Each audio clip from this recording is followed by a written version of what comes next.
The Porsche Sport Podcast, powered by Porsche Centre Leeds. Test drive the new Porsche Taycan and experience soul electrified. Hi, it's Kevin Estre. It's Jörg Bergmeister. It's Larry Tevoorde. It's Timo Bernhard. And you're listening to the Porsche Sport Podcast with Peter Mackay and Haley Edmonds. Hello and welcome to a very special episode of the Porsche Sport Podcast, because joining me on the programme today is Sean Cridland, the author of Brumos, an American racing icon, the co-author of Hurley from the Beginning, and founder of Visions of Power Press. Now, Sean, from what I've read about you, that's just a very brief chapter in your incredible life, but that's the chapter we're going to focus on today. But most of all, welcome to the Porsche Sport Podcast. Well, thank you very much. I'm looking forward to our conversation. It's going to be fun. Well, I'm as am I. I'm hugely excited. Now, we're going to mainly focus on today about writing and what you've done to cover hugely important parts of the overall Porsche story. But what was it about writing that really caught your imagination to begin with? Well, as all kids do when they're going through grade school, or in the U.S. we call it grade school, writing seems to be kind of a chore. And there was a point in, I think, the fifth grade when I was probably wising off in class, and my punishment from my teacher was to write a 500-word essay that evening and then read it to the class the next day. So I went home, fifth grade, what's that, about 10 years old, 11 years old. And I start writing and I finish it. I bring it in the next day. He makes me stand up in front of class and I read the thing. And he says, I thought I told you to write 500 words. And I said, well, that wasn't 500 words. He said, no, that was 1,000. And it didn't seem that hard to me. And so it seemed like, for me, writing was almost natural. I enjoy it. I enjoyed grammar when I went to school. And so that part of it's not hard either. I like spelling because I like derivations of words, so I know where they come from. And so it's always been something that I've been comfortable with. And then in my high school years, various people told me that I was fairly good at writing stories. But I put that off for several years while I was living as a ski bum in Aspen, Colorado, and being a ski racer in various parts of the world, and a river guide in the summertime. And then finally, there got to be a point in my life when I had to put my athletic career aside and learn how to do something. And went to college as a 32-year-old freshman. And again, it came back, and all my professors complimented me on my writing, and that was just always one of the easier parts of the work for me. And in 2003, I bought a Porsche for the first time. And I joined a PCA, Porsche Club of America, and my region needed a newsletter editor. And I thought, wow, this is a great way for me to get closer to the cars, to meet all the people, and so on. And so I took what had been a 12-page newsletter and turned it into a 40-page newsletter every month. And then I started submitting articles to magazine, at first 1 or 2 a year, then 6 or 8 a year, then it turned into 4 a month. And I usually shot all my own photos as well. So along the way, I met Hurley Haywood, and one thing led to another. And he said, well, nobody's done a book on me. And so off we went. And I had pitched that book to a couple of different publishers here in the United States who just didn't seem to either be interested or able to do it at the time. Patrick Dempsey was making a film about Hurley, and I thought, well, it's a no-brainer that you would have to have books in the lobby when people watch the film. And so I decided that I would publish it myself. I mean, after all, how hard could it be? Simple answer, hard. but it was well worth it. I learned how to do it, and I enjoyed the creative freedom of doing it myself. And so that's kind of what led me into then the Brumos book and a few other projects since then. Wow. So if I understand correctly, you had to basically start up your own publishing company, which is Visions of Power. That's correct. That's what you did. So I think for a lot of people who have never had their own business, it's almost this alien concept. It's almost a bit like being a racing driver. It's almost like being an astronaut. You think, yeah, sure. How do you do that? How did you go about actually piecing it all together? Because there's a big step to go from writing as a freelance to setting up your own press. Oh, sure. Well, first of all, I talked to lots of people, several of whom said, I buy all my car books at Barnes & Noble on the $5 table. Right. So that wasn't especially a good omen. But then I talked to a few other people, most notably Randy Leppingwell and Ryan Snodgrass, not related to Bob Snodgrass of Brumos, but Ryan has made a couple of just beautiful, fantastic books, one on the 2.7 Carrera and one on the 3.0 Turbo, that are the standards of automotive books, in my opinion. I mean, they're just so gorgeous and so detail oriented. But he gave me a lot of great advice, and his most important piece of advice was find a good designer and pay what they cost. And I had been working with a man named Richard Barron on Porsche Panorama articles for several years, and Richard had done a couple of books, and I talked with Richard about it, and he threw me a bid. I picked it up. I found some investors who were willing to go on that ride with me, and off we went. And Hurley's book, which is 11 by 11, 480 pages, 559 images, was my very first book. Either as a writer or a publisher. I'll tell you, we had a magic formula on how many we printed.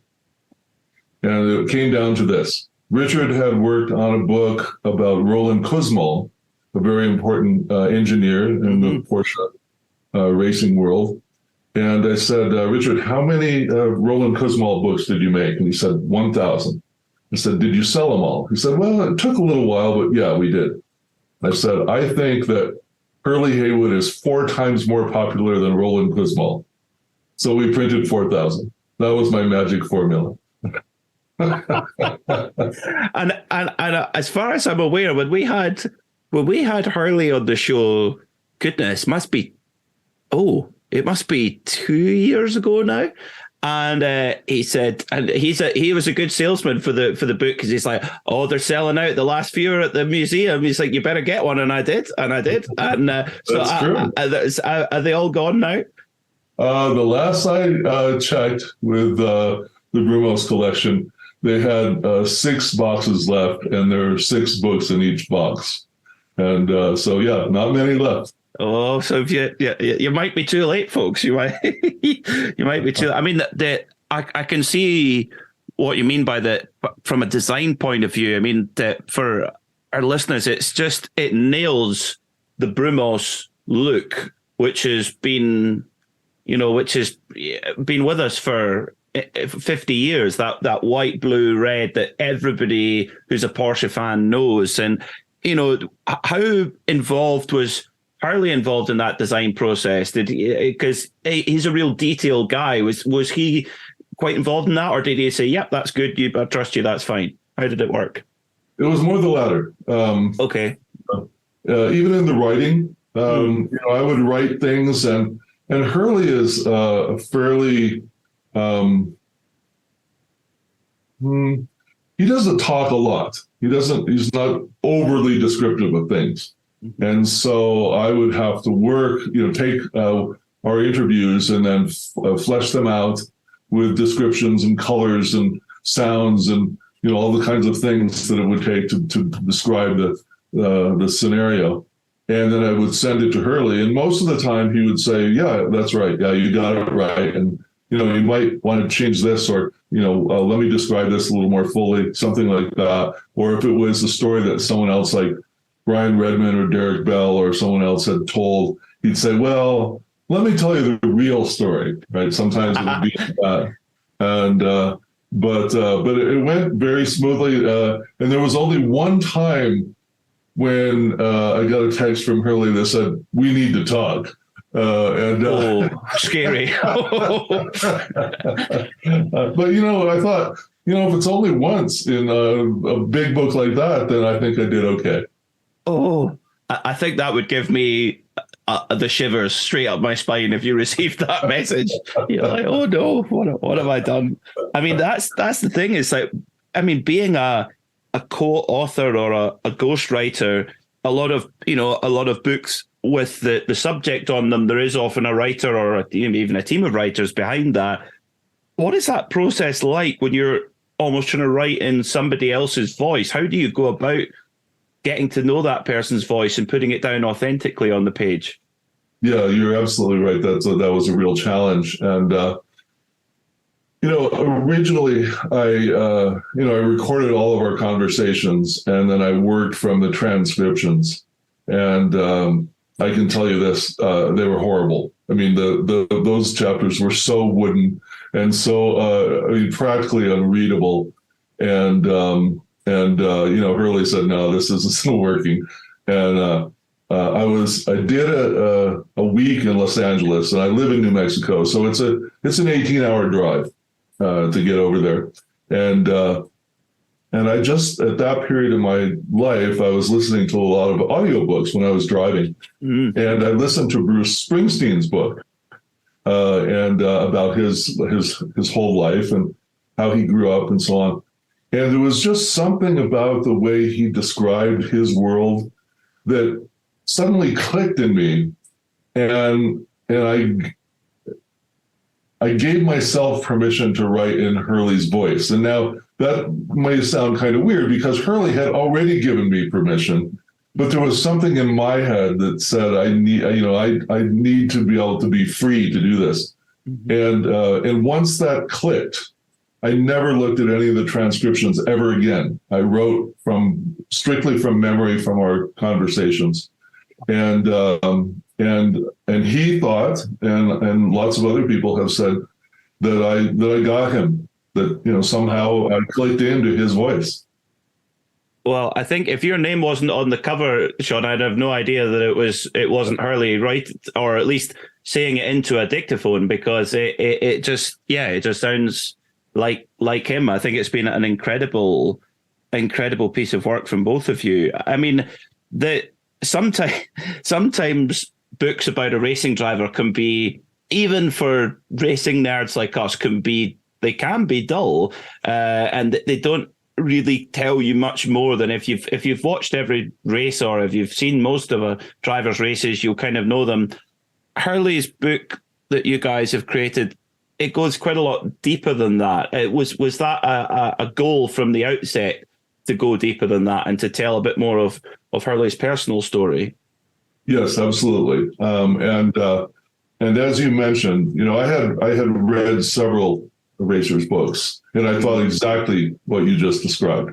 And I thought, oh gosh, yeah. And when we first started talking, I was just thrilled just that Hurley Haywood would allow me to write his story. Yeah. But I did immediately start thinking, well, how can it be more than just, hitting the gas pedal and stabbing the brake pedal and, passing the other guy, blah, blah, blah. I think it was in 2015, Hurley and I met for the first time eye to eye in the same room about this project, because we hadn't started all this on the phone months before. And he started telling me about how Patrick Dempsey was making this film about his life. Mm-hmm. And then he said, and it's going to talk about what it was like to be a gay racing driver in the 1970s. And I thought to myself, well, why would it do that? Because I didn't know. right? I mean, I wasn't enough in his circle that I would have known that. Mm-hmm. And then he said, but I didn't have any problem. And I will tell you this, I nearly passed out. I mean, literally, I locked eyes with him, put my hand up on the edge of the table, and with a death grip, because I thought I was going to just keel over. And but once I got over that, I suddenly realized that this is a much, much fuller story. This is a much better story. And so as you look through the book, you notice that I include several world events that contextualize Hurley's life in that history. But amongst those world events, I also include progressions made in gay rights. And so the Stonewall Revolt in New York, things that happened to Billie Jean King, to Ellen DeGeneres, et cetera, to kind of contextualize where he was in his life amongst all these other generally historic events, but also in that context. And it made it a much, much better story than if we had just talked about racing. I think for me, it really confirmed and really told the story of why Hurley is such an all-time great that he is. You know, there's all the race wins. Everybody knows the race wins, the 5 Daytonas, the 3 Le Mans, however, I think it's 48 starts at the Watkins Glen 6 hour. I mean, the statistics are off the scale, but I think reading the book, it was the Billie Jean King story that stood out for me, and it really put it in a context that she came out publicly and our sponsors just left her there and then. And it really explained of what Hurley had to cope with to keep himself in a job as a professional racing driver, where it had to be public, it had to be concealed, at least publicly, which for me, that really got across to me just how brave a man he is and how he was able to have such a long career and have to, I don't know how to describe it correctly, but it just how he was able to compartmentalize almost those parts of his life and able to kind of get on with things. It can't have been easy for him. Oh, absolutely. When people talk to me about that part, I say that motor racing traditionally had not just been a macho sport. It was a hetero sport. I mean, you win the race and you kiss the girl and maybe more after that. But, I mean, that's the story of motor racing up to only recently, at least on the surface level that most people see. But Hurley, and you've talked about compartmentalizing, but Hurley has this amazing talent of being, when you're around him, and I've spent a lot of time with Hurley, he's one of the most gracious and kind and generous people. But when he puts that helmet on, he changes. I mean, and other people had said that, and I had heard that. But when I saw it for the first time, that's a different guy. I mean, that, whether that's a conscious or unconscious compartmentalization, I can't tell you. But he has this focus that appears when he takes on his profession, and it's amazing. And I would suppose that given the world he lived in most of his life until just recently, that was something he had to do also. Thankfully, he doesn't have to do that anymore. Yeah, absolutely. I totally agree. Totally agree. I mean, how much it is amazing how him and Peter Gregg they were known as Batman and Robin, and they were the kind of dynamic duo, and they had so much success together. But it seems like they have, certainly outwardly, they had two completely different personalities. One, Hurley very much the calm, level-headed, Peter maybe a bit more of the hothead, possibly. I mean, what did Hurley share with you in that process of what Peter was like, what he learned and to do from Peter, and also what he learned maybe not to do from Peter as well? Sure. You're absolutely right. I mean, their personalities were, I think, I don't know if they were complete opposites, but they were certainly in many ways complementary in that Peter was intense all the time, out of the car, we're in business, in preparation. the aura that Peter cast was huge and not always conducive to friendships. In fact, some people will say that except for maybe Hurley and Jack Atkinson, that Peter didn't have any friends. But Peter's life was interesting even from his youth. His mom committed suicide when he was 10 years old on his birthday. He went to private schools, Deerfield Academy, then to Harvard, then into the Navy, where he became an intelligence officer. And that shows up in his race preparations. When I started scanning materials for the Brumos book, he kept everything from every race. And I can only imagine, the lap charts, his own notes from the race, from the race programs, from the setup. I mean, he kept it all. And as I started to pour through the materials that his son Simon maintains, I saw. I mean, this guy is someone who studies the details. He doesn't just have the materials as souvenirs. These are things that he looks at continually in his preparations for the future. But then he also had some things to prove as a businessman. He did come from a business family. His father had an incinerator company that helped during World War II. They used to, in the ships, they used to throw the trash off the side, and that's one of the ways that the U-boats could follow the shipping fleets, the commercial fleets, and the military fleets.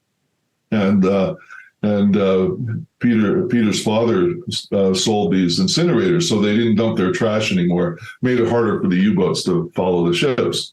But Peter, when he decided to get a Porsche, he happened to be married to a woman from a family that had considerable means, and so not only did he buy the Porsche, he bought the dealership, and it was at a time when Mr. Brundage had just passed away, and the family was trying to figure out what to do with Brumos.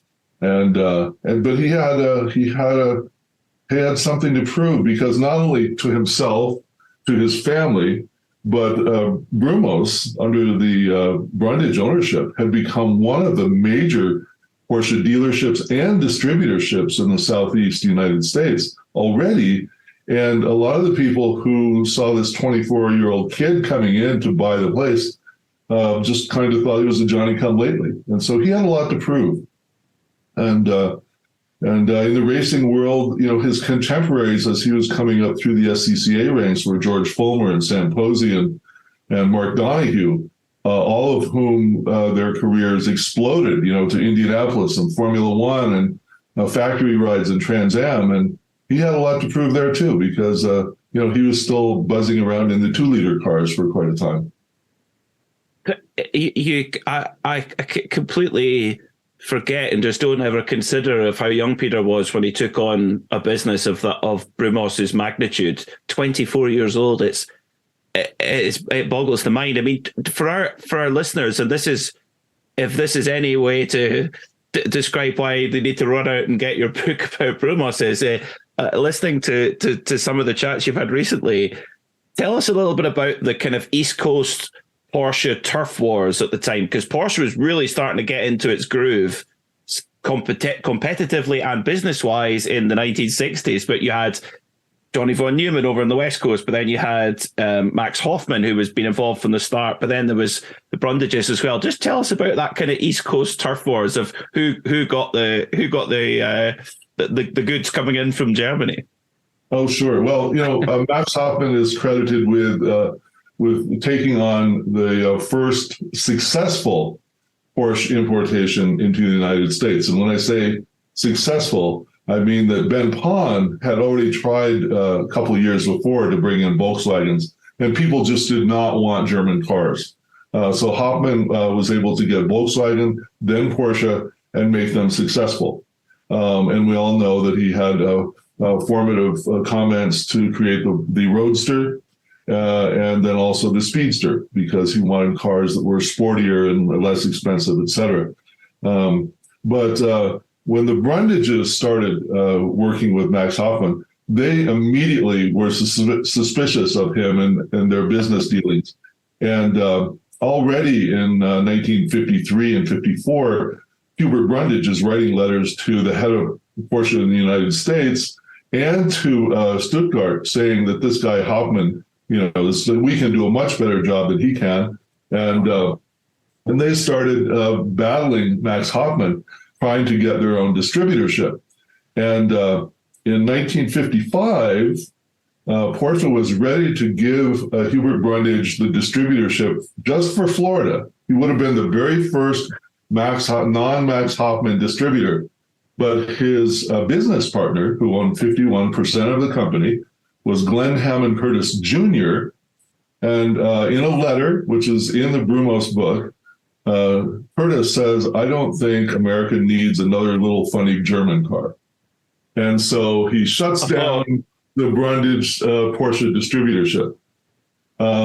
Now, at the same time on the West Coast, Max Hoffman is trying to usurp the territory of Johnny von Neumann and creates a secret warehouse in Sacramento and starts secretly selling cars to the various Porsche dealers that von Neumann had been selling to, because Max Hoffman plans to take over von Neumann's territory. Okay, now let's hold those two things for a minute. When Hubert Brundage passes away in 1964, he has a 10-state Porsche distributorship. Eventually, Porsche had heard enough stories about Max Hoffman. They decided that, we need to limit his power and create our own sales network and work with all these people, many of whom had Volkswagen distributorships. The Brundage family got a 3-state distributorship in 1954 and so on. And all these families and companies had now already several years of importing experience, of stockpiling parts and distributing cars and so on. So they all had the wherewithal and the experience. And so it wasn't a big stretch for Porsche to start, when they did decide to lessen Hoffman's role, to bring in all these other companies that they had worked with through Volkswagen before. Okay, when Mr. Brundage passes away in 1964, he had the southeastern United States. You might have thought, just in the interest of convenience and continuity, that they would give Max Hoffman the rest of that territory on the East Coast. That's not what they did. What they did do was bring in Johnny von Neumann to take over the Southeast Porsche distributorship, which was essentially a big thumb in the eye of Max Hoffman, because they had been friends, then bitter enemies through this lawsuit period in the mid 1950s, and so there it is that Johnny von Neumann has Porsche, what he calls Porsche Southeast, from 1965 to I believe it was 1973 when Porsche took over the distributorship there. And then it was Johnny von Neumann who decided then that he did not want to have a retail store. He only wanted to have a distributorship, and that therefore he didn't want to have the Brumos Porsche dealership. And so the Brundages sold it to this young kid, Peter Gregg. Wow. It's incredible, the wheeling and dealing and the backstabbing and the politics is remarkable, absolutely remarkable. And the thing is, I guess in a how would we say, in an arena like that was Peter Gregg's bread and butter. As like you say, as a career as an intelligence officer, he loved for that, not dirty, but that really quite fierce competition on and off. On track, in the mind. He loved all that sort of stuff. Oh, sure. Yeah. And if I can just brag about the Brumos book for a minute, what one of the things that's so great about that book is that we have all of the letters from back and forth from Porsche and the Brundages, because the Brundages kept all that stuff, and we have letters back and forth between Johnny von Neumann and his wife Eleanor to Porsche and back, and letters to their lawyer, et cetera, all in the book. So it's all laid out so you can read those things yourself. But you're absolutely right. When Peter came into the scene, as I mentioned before, the locals, the Florida locals, weren't especially keen on this guy because they had loved the Brundage family so deeply and dearly. But so there were some things going on in the Florida scene in which a couple of dealerships tried to undermine Peter. And he was still pretty green to that world, but he hired a guy named Sonny Vogel, who to be his general manager, who had been working in the Miami area for a Porsche dealership, which had been owned by some, let's just say, for lack of a better term, mafioso, and uncomfortable with that world down there. But he had already known of all the intertwinings and all the dealings, and he knew who was hiding in the closet at every turn. He was a former Marine sergeant major with a huge personality. He was a big guy with a huge personality, and Peter hired him, I think, especially to start putting those things straight. And so Sonny Vogel, and there are many stories about Sonny Vogel within the community of people who worked in Brumos during that period, all of whom say, you had to respect the sergeant major because he was the sergeant major all the time. but Peter, enjoyed working with people from the military and respected people from the military. So it worked out well. Yeah, I think it was the discipline aspect that Hurley and Peter certainly seemed to have in common. They were very disciplined at what they did, whatever it was. That's certainly what it stuck out to me as well. And I guess that comes from the military aspect. I mean, these two, for your first two books, it's the peak already is enormously high. Tell us a little bit, and try and reveal a little bit of what that journey is like of writing a book, because writing a book like this, where facts are so important, detail is so important, try to summarize that journey of putting together these works, because we see the finished product, but what goes into getting that level of project to the finish line? Sure. Well, I should note that when my ski racing career ended, and I did go to college finally, I enjoyed it, as I mentioned, and I decided to go all the way through to the PhD level. Wow. And it's in philosophy, which has really nothing to do with motor racing whatsoever. But in doing your term papers for your various seminars, then and finally doing your dissertation for your PhD, you learn how to research, and you learn the value of research, because when you do a dissertation, you have committee members who are pouring through every word, every punctuation mark, et cetera, to make sure that you're perfect before they hand you that, final piece of paper. And that was a great training. That was a great tool. So with Hurley's book, it started with the interviews and getting the story down. And then when we felt comfortable that we had the story down, and by the way, I had some great editors. Frank Barrett was many decades-long editor of the Mercedes magazine in the United States, but he is also a Porsche guy. And then Betty Jo Turner, who was the editor of Porsche Panorama for 40 years, knew Hurley very well and had spent a lot of time with Hurley. So I had these editors who really knew the story, but were also excellent text editors. And so I wrote the story and got it right to where I wanted it. It started off as, I think, maybe 150,000 words, and then we got it down to 85,000 words and so on. Then when I hired Richard to be the designer, I shifted modes to photo researcher and resource collector, et cetera, which I had never done any of that stuff before, especially with, car people. So that became a full-time job. And then finally, when I felt comfortable that I had pretty much everything I needed, Then Richard came into the picture and started doing layout design. And then when we did the book, when we did Hurley's book, I think we probably did 3 months, about 3 months of, we didn't use Zoom, we used Skype, but we also had all our resources in Dropbox. And we worked in real time, several hours a day, almost every day, for 3 months to do Hurley's book, so that we both knew exactly what we were doing and where it was going to go and how it was going to be. And Richard is such a great designer that it would almost always just be perfect.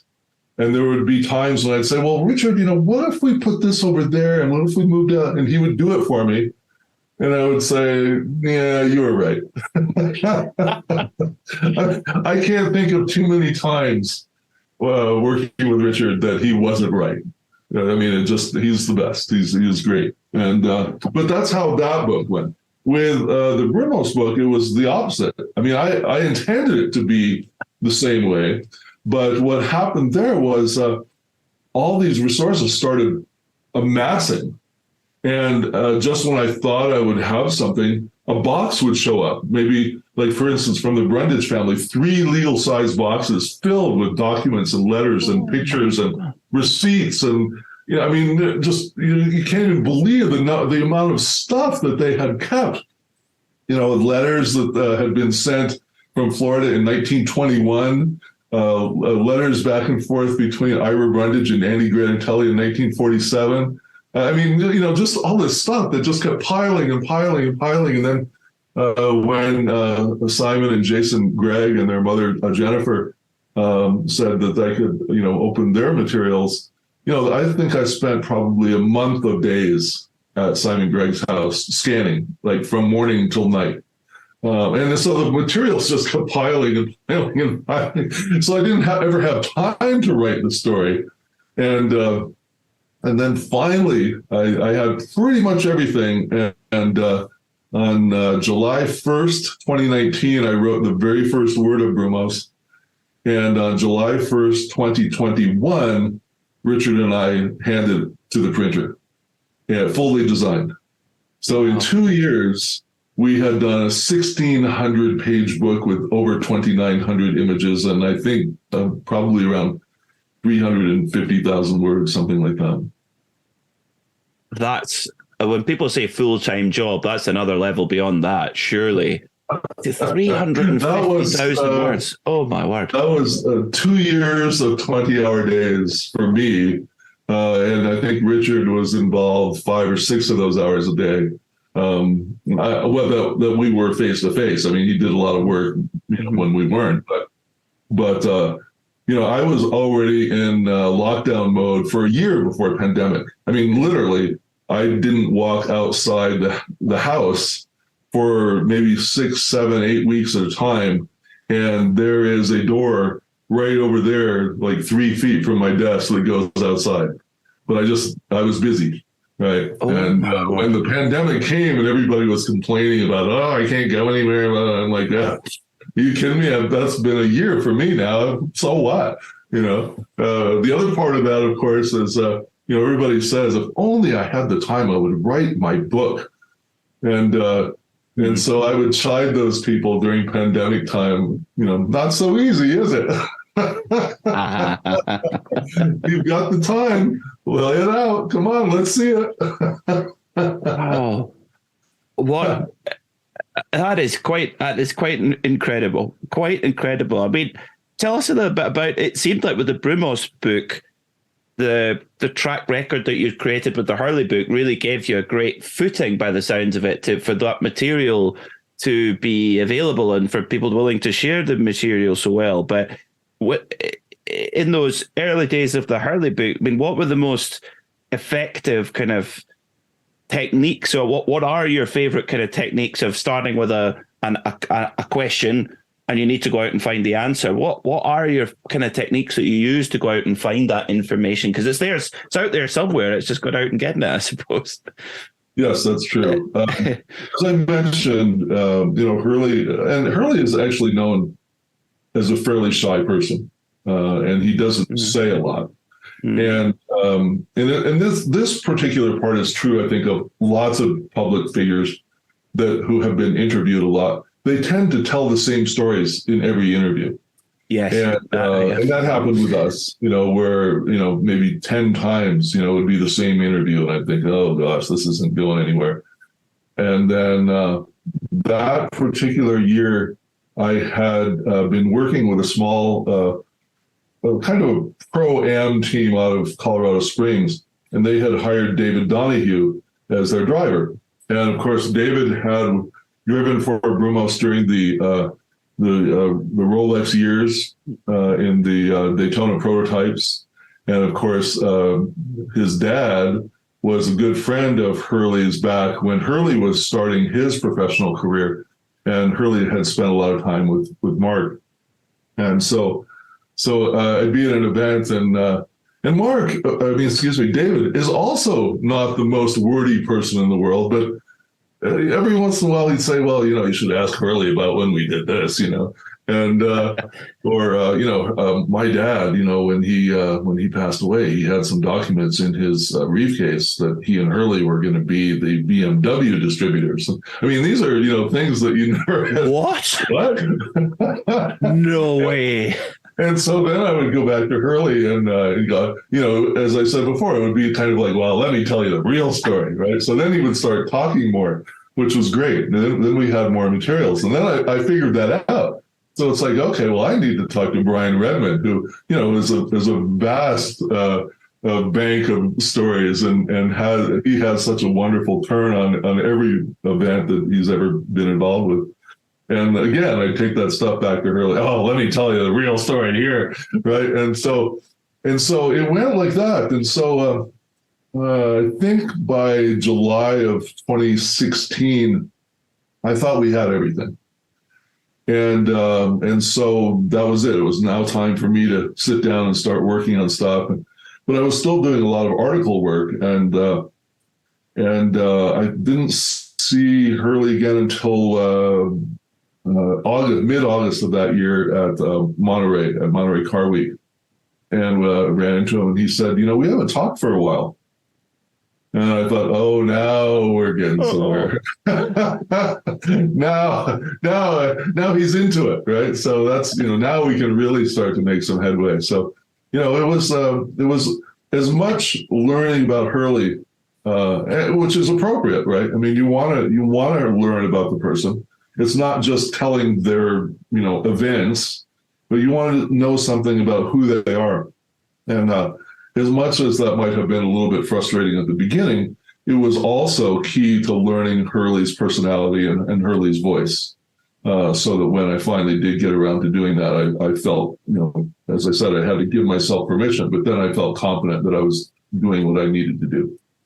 Wow. And as you say, I've always, on the couple of occasions where I've been fortunate enough to meet Hurley, I actually interviewed him at Daytona this year in the Porsche house, and he just has such a modesty about him, but also a complete, very quiet but complete confidence in his ability as a driver, and that I always find this amazing. But I guess like you said, he's doesn't strike me as a guy who shouts the hilltops about saying how great he is.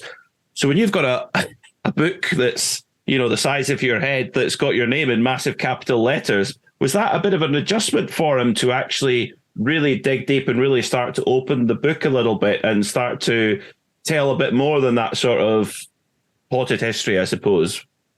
Well, most definitely, yes. But about Hurley, as quiet as he is, he does like to win. Right? Yeah. And so, and he does like, even if he's quiet about it, he does like the notoriety of being a winner at Le Mans and Daytona and Sebring, and as it turned out, the book was a winner, and he enjoyed that too. So it worked out really well. I will say that year, 2018, when we were traveling a lot together around the country to do book signings and so on, was for me one of the most fun years ever, including my ski racing and river guiding years in college. Everything. It was just so much fun to hang out with him because he has as you mentioned, a quiet confidence, but also a quiet wit. I mean, there are some really funny things about Hurley that I really grew to love and admire. And for me, I think I always call him a prince in every best sense of the word. We all know that throughout history there have been some kind of dark princes but no, he's a wonderful human being and generous and kind and caring. So yeah, really wonderful. I'm so happy that was my first book because it was such a wonderful experience. What a privilege! What a privilege! But a deserved one. Sure. And does he like wine as much as you do? I know you.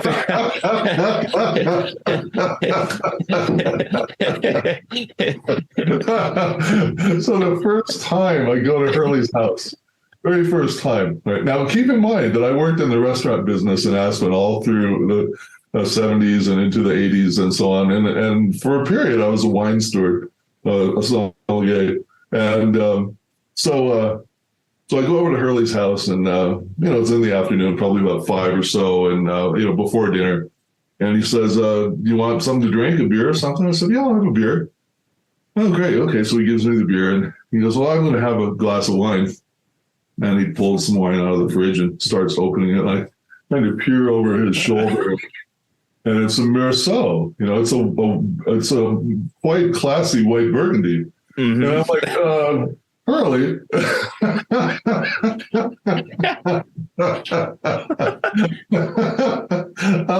I'm going to change because he didn't know that I knew anything about wines, right? So yeah, no, he does enjoy wine and he enjoys good wines. At the end of the year of our book tour year, I sent he and his husband Steve a selection of very nice wines because I knew that that's what they like. That's a good thing to have a common ground on. I like that. I like that. That's a great story. Shifting gears slightly, Pikes Peak is something that's very close to my heart, and I know it is for you too. It's not far around the corner. I mean, let's talk about last year. We saw some amazing Porsche performances all in their own way.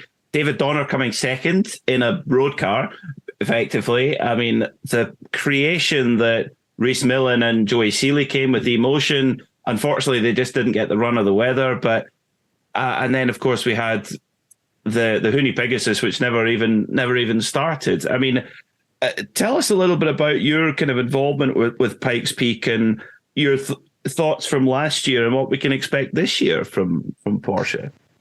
Well, I started covering Pikes Peak back in 2013, and it was one of my first professional assignments. And I was working with a team back then, Robert Prilica Racing, and to get us started off, I went to a race down at COTA, Circuit of the Americas, with his team, and there was another car in the trailer with a driver who showed up later, and his name was David. And, we were talking for a while, and then he mentioned something about his dad racing at Pikes Peak, and I suddenly hit, you're David Donner. And so, we started being friends all the way back then. I've since then spent every June, pretty much the whole month in Colorado Springs, following all the practices and testing sessions, and getting to know the various mechanics and engineers and drivers. And a good buddy of mine up there, Fred Beach, he's been a racer. He's won his class on Pikes Peak, but he's also the chairman of the board of the race. And so I've had pretty much full access to the mountain and everything else that goes on up there.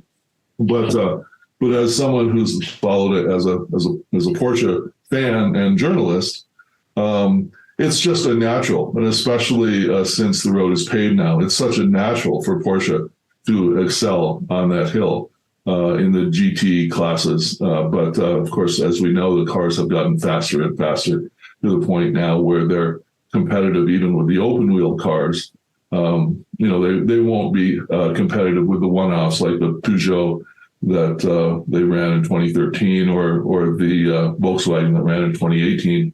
But man, they're the perfect cars for Pikes Peak. They know, one, they're fast and they handle wonderfully, but they're tough cars. And that's Pikes Peak requires a tough car. We've seen so many people come to that race thinking, it's just 12 minutes long. How hard can it be? The fact is that it's true that all kinds of cars race fast and competitively and reliably on normal circuits. But when you put the stresses involved of taking one of those cars up a steep grade, it's a different ball of wax. And we've seen lots of cars that should be reliable break.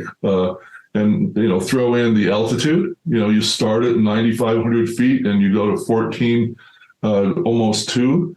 And so there are different stresses because of the lack of oxygen, not just in terms of creating power, but also in cooling the cars, cooling the brakes.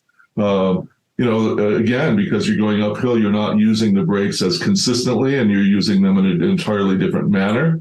And so, lots of times you find that the brakes aren't entirely cool. And then think about this, tire pressures.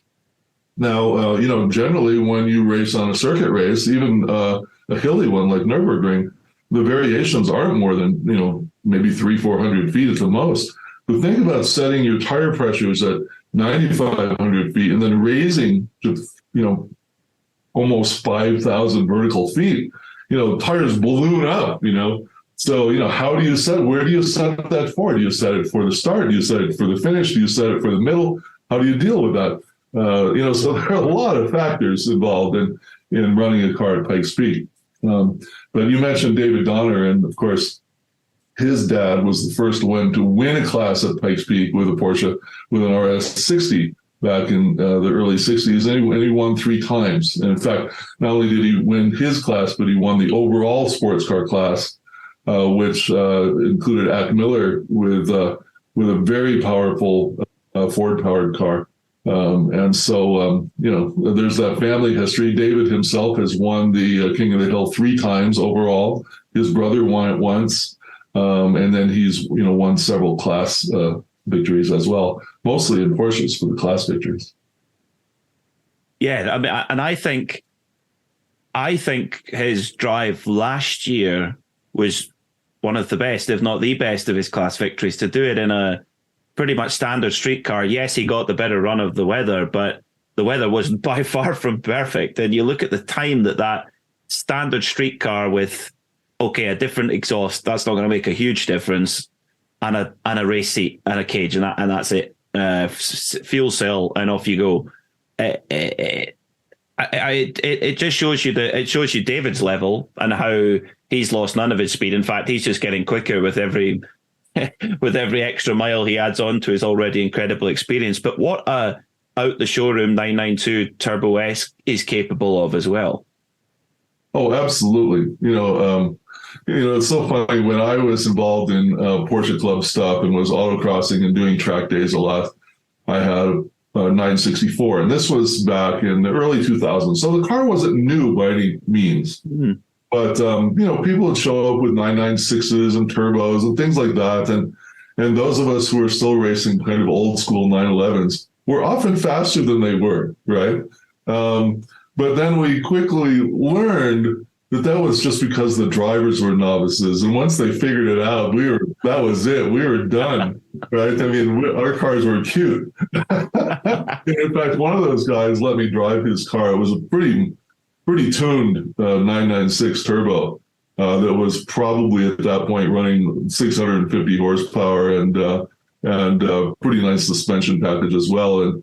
And I drove it for about 5 laps and peeled into the pits. And he said, "What's wrong?" And I said, "If I drive this car one more lap, I'll never drive my car again."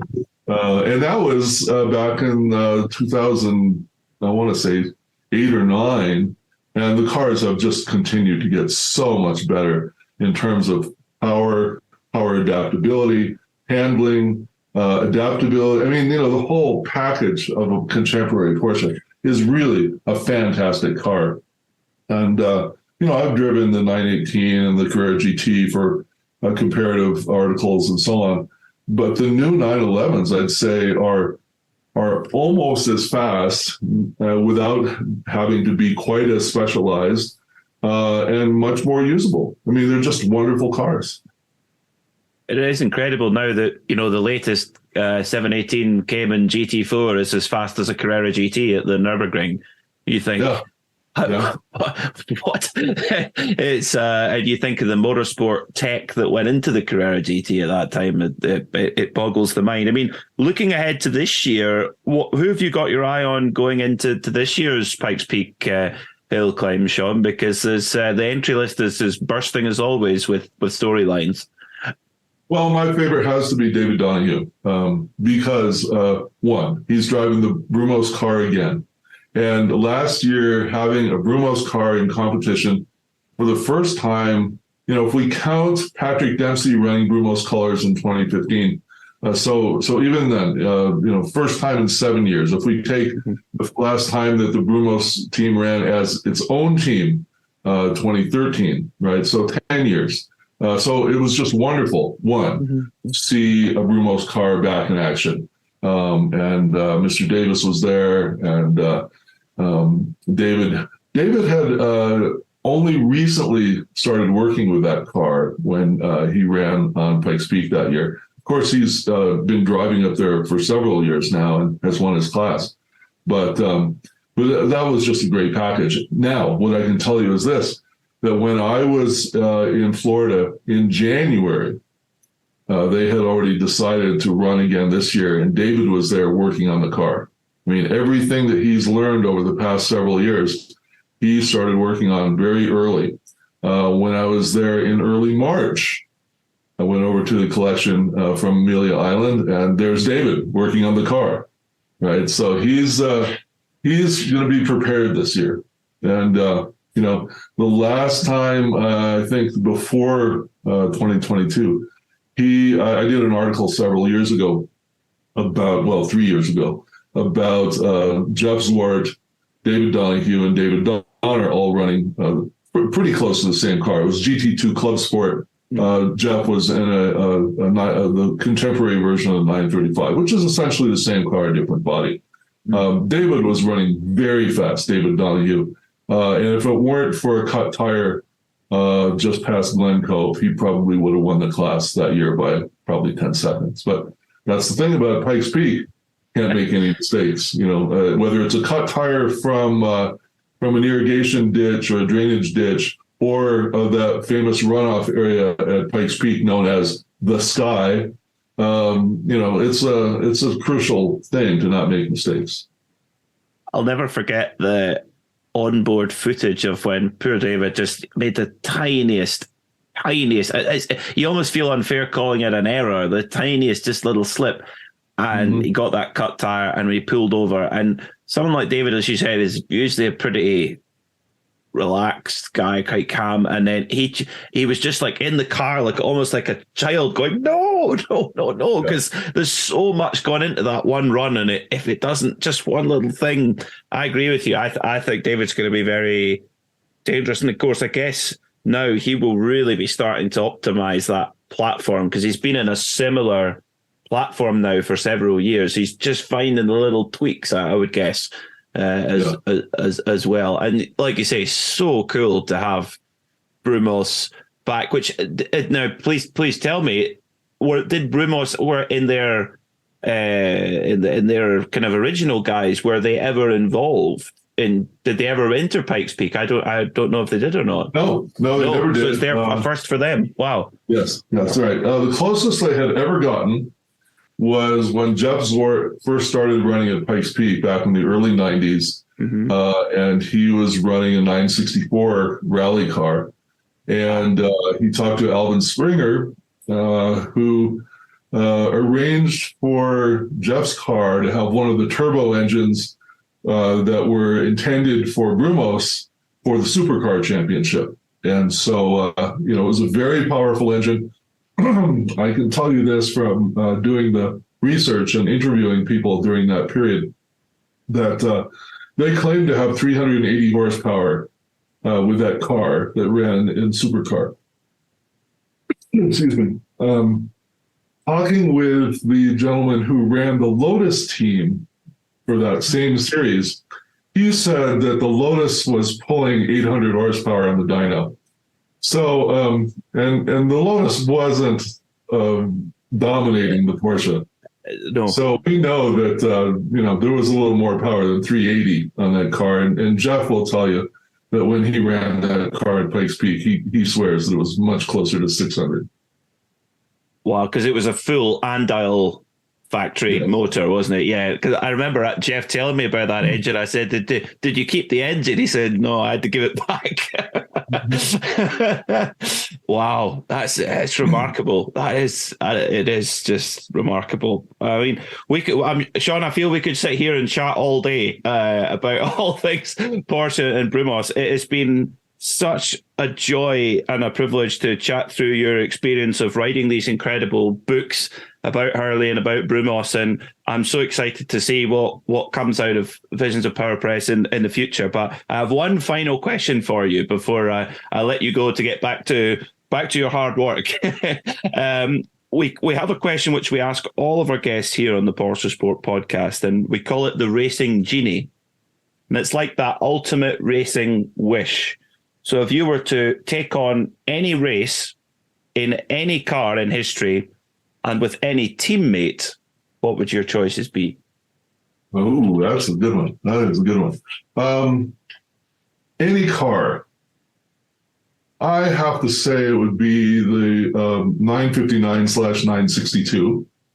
I love the 917. I mean, the brute power, and especially in that era, and the sound, because I actually did get to hear it at Watkins Glen several times. And the 917 was a fantastic car, but the 962 was the ultimate refinement, both in terms of power, in handling, but it also incorporated several new technological things, which kept the car balanced better. As we know, the PDK was first starting to come into use with the 962.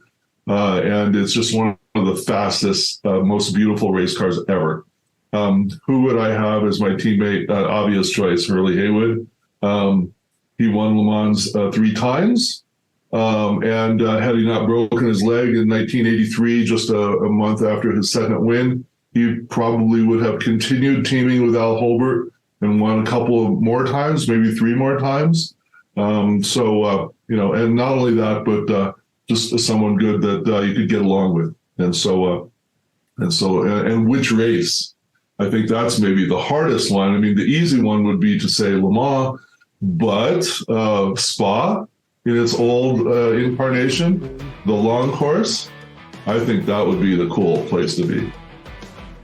I think Hurley would be a good guy to get some tips from for how to drive an old school circuit like that as well, in a car like a 962. And best of all, in the hotel at night, you can share a good bottle of wine as well. So that's the exactly. and have a chat. Brilliant. Well, Sean, it's just been such a joy to have you here on the Porsche Sport podcast. Congratulations on these 2 amazing pieces of work and everything that comes in the future. Thanks so much for coming to join us.